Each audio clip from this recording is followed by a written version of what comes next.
Welcome students. So today we are starting with a new topic, that is law of supply. As already I told you earlier that similarly we have studied the law of DMU, law of demand, है ना, हम लोग ने पढ़ा था ये दोनों भी. तो इसी तरीके से लॉ ऑफ सप्लाई है. This answer is not so important क्योंकि ये जो है ना 8 मार्क्स के लिए नहीं आता है.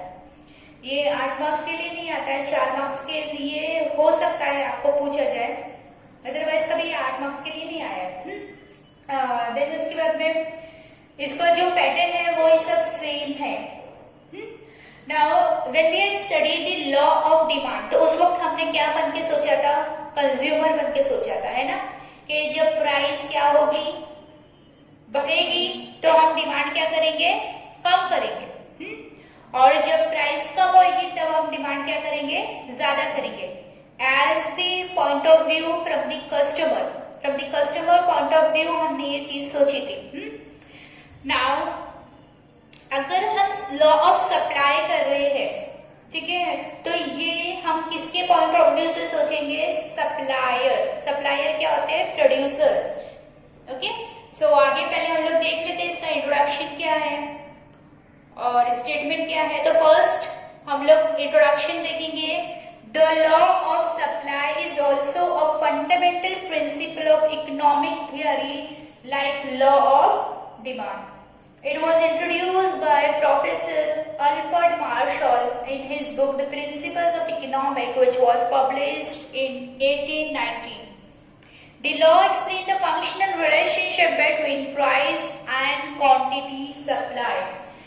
सेम चीज जो हमने लॉ ऑफ डिमांड में पढ़ा था वही हम इसमें पढ़ेंगे. द डिफरेंस इज कि when the price increases the quantity supply also increases, ये लॉ बोलता है. ठीक है, छोटा सा एग्जांपल मैं आपको दे रही हूँ.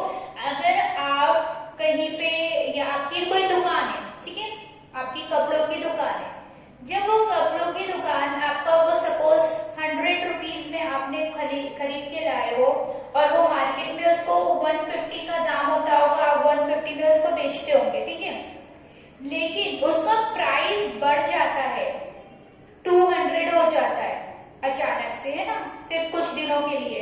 तो आप क्या सोचोगे कि ज्यादा से ज्यादा ये बिके, है ना, क्योंकि प्राइस क्या हो गया, इसका बढ़ गया है. जाहिर सी बात है कि हम एज अ कंज्यूमर ये सोचते हैं कि जैसे ही प्राइस बढ़ेगा हम क्या कर देते हैं, डिमांड कम कर देते हैं कि अभी नहीं खरीदेंगे इसको, जब पैसा कम होगा ना तब हम खरीदेंगे, पैसा बचाते हैं ना. तो एज अ सप्लायर वो लोग भी ये सोचेंगे ना कि अभी प्राइस बढ़ गया है इसका, तो मैं भी क्या करूं, इसको ज्यादा बेचूं, क्योंकि वो 150 रुपए की चीज अभी 200 रुपए में बिक रही है, तो वो यही सोचेगा. ठीक है. और अगर दूसरी सिचुएशन ये होती है कि कुछ दिनों के लिए प्राइस 150 से 100 रुपए हो गया, तो वो क्या सोचेगा कि अभी मैं कम बेचूं इसको, है ना, कम बेचूं, क्योंकि इसकी एक्चुअल प्राइस तो 150 रुपए है, लेकिन ये 100 रुपए में जा रहा है तो मेरा नुकसान होगा. तो यहाँ पर सप्लायर क्या करते हैं, ये लोगों का रिलेशन वही है, प्राइस और डिमांड के जैसा रिलेशन है, प्राइस एंड क्वांटिटी सप्लाई दोनों का सेम रिलेशन है. मतलब उसका इनवर्स था, उसका उल्टा था, इसका क्या है, सेम है. प्राइस एंड क्वांटिटी सप्लाई जो है क्या करते हैं, साथ में चलते हैं.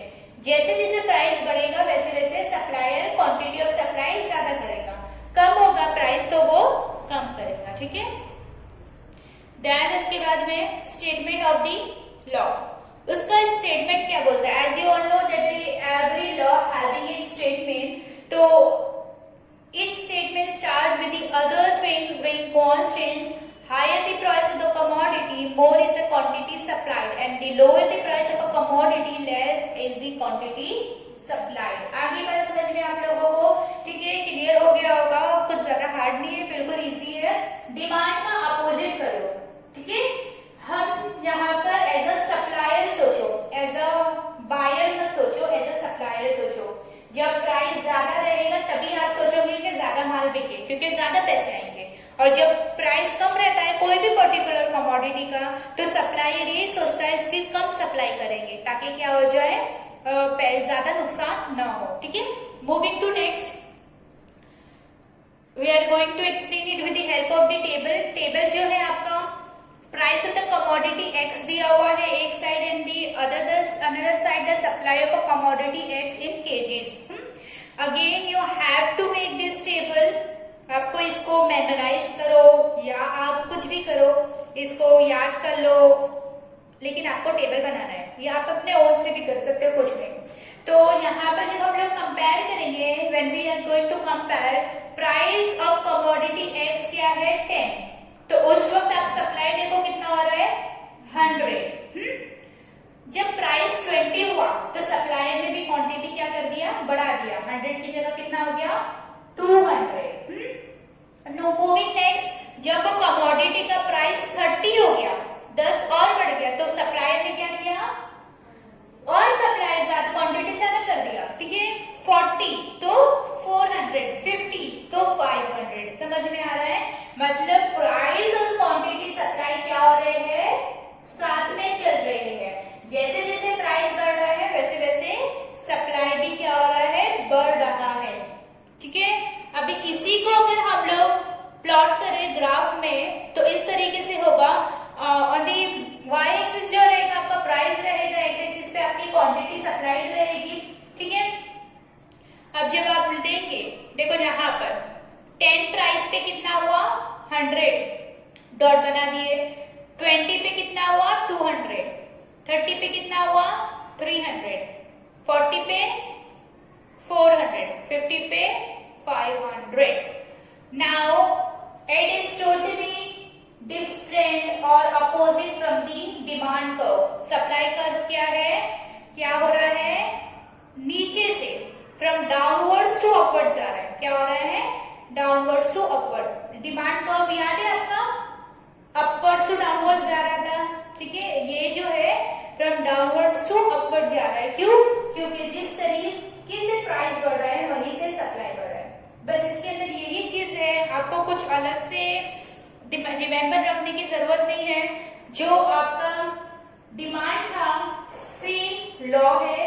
The thing is only difference when the price is high the quantity supply is also high and when the price is low the quantity supply is also low। बस ये एक छोटा सा कॉन्सेप्ट है।